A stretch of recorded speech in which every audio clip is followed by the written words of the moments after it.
বিনা অনুমতিতে বাংলাদেশ থেকে ১০০ কোটি টাকা পর্যন্ত নিজ দেশে ফেরত নিতে পারবেন বিদেশি বিনিয়োগকারীরা।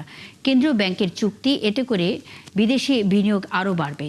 এই সিদ্ধান্তকে স্বাগত জানিয়েছে সিপিডি। অবশ্য অর্থনীতিবিদ এম আকাশ মনে করেন, এর ফলে নাগরিকত্ব বাতিল করা অনেক বাংলাদেশি টাকা পাচারের সুযোগ পাবেন। অনুপ অধিকারী তরুণের প্রতিবেদন। বিদেশি বিনিয়োগকারীদের শেয়ার হস্তান্তর ও বিক্রি করা অর্থ নিজ দেশে ফেরত নেয়ার ক্ষেত্রে নিয়ম শিথিল করেছে বাংলাদেশ ব্যাংক। এর ফলে ১০০ কোটি টাকা পর্যন্ত ফেরত নিতে এখন থেকে আর কেন্দ্রীয় ব্যাংকের অনুমতি লাগবে না। বিনিয়োগ বান্ধব পরিবেশ তৈরি করে বিদেশি বিনিয়োগ আকৃষ্ট করতেই কেন্দ্রীয় ব্যাংকের এই সিদ্ধান্ত, বললেন মুখপাত্র Arif Hossain Khan. Falcon aluminium multilayer anodised হওয়ায় সম্পূর্ণ স্ক্র্যাচ প্রুফ। Falcon aluminium. আমরা বিদেশি বিনিয়োগকে উৎসাহিত করতে চাই। আমরা তোমাদেরকে এখানে এন্ট্রি করার জন্য বিভিন্ন ধরনের ফ্যাসিলিটেট করতে চাই। Is of doing business, cost of doing business কীভাবে কমিয়ে আনা যায়, এই ধরনের এনভায়রনমেন্ট ক্রিয়েট করতে চাই।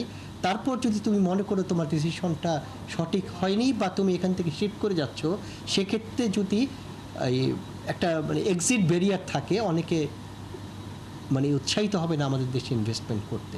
এই কারণে একটা ফ্লেক্সিবিলিটি আনা হয়েছে।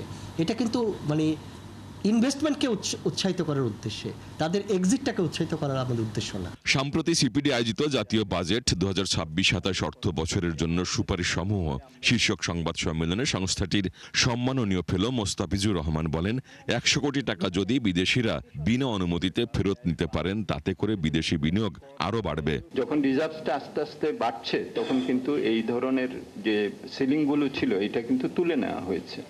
সুতরাং এইটা, এবং আপনি যদি এআরটিতে দেখেন, এআরটিতে কিন্তু ইউএস একটা ক্লজ দেখিয়েছে যে ইউএস ইনভেস্টমেন্ট বাংলাদেশে যদি হয়, তাহলে তাদের প্রফিট রিপ্যাট্রিয়েট করার ক্ষেত্রে কোনো ধরনের বাধ্যবাধকতা সেখানে বা সীমাবদ্ধতা করবে না। সো বাংলাদেশের যেহেতু এখন ফরেন কারেন্সি রিজার্ভটাও একটু ভালো, সেই হিসাবে কিন্তু ওই সীমাবদ্ধতা নাই। তবে ভিন্ন মত অর্থনীতিবিদ এম আকাশের।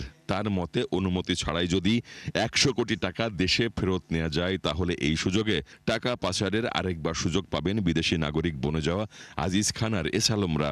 ফরেন ইনভেস্টররা ১০০ কোটি টাকার বেশি হলে প্রত্যাহার করে নিতে পারে। তো এখন ফরেন ইনভেস্টর তো এখন দেশিরাই হয়ে গেছে ফরেন ইনভেস্টর। সামিট যদি বলে যে আমি সিঙ্গাপুরের নাগরিক, আমি এটা ইনভেস্ট করেছি, আমি ফরেন ইনভেস্টর, তার তার এখন ওই পরিচয়ে, অথবা এস আলম যদি কোনোখানে নাগরিকত্ব ক্রয় করতে পারে, তাহলে সেই পরিচয়ে সে কিন্তু তার পুরো টাকা আবার এখান থেকে সরিয়ে নিতে পারবে। সুতরাং এই ধরনের সার্কুলার খুবই রং সিগন্যাল দিচ্ছে। টাকা ফেরত নেয়ার ক্ষেত্রে ২০২০ সালে সর্বোচ্চ ১০ কোটি টাকা পর্যন্ত অনুমোদনের ক্ষমতা দেয়া হয় ব্যাংকগুলোকে। অনুপ অধিকারী তরুণ, ৭১, ঢাকা।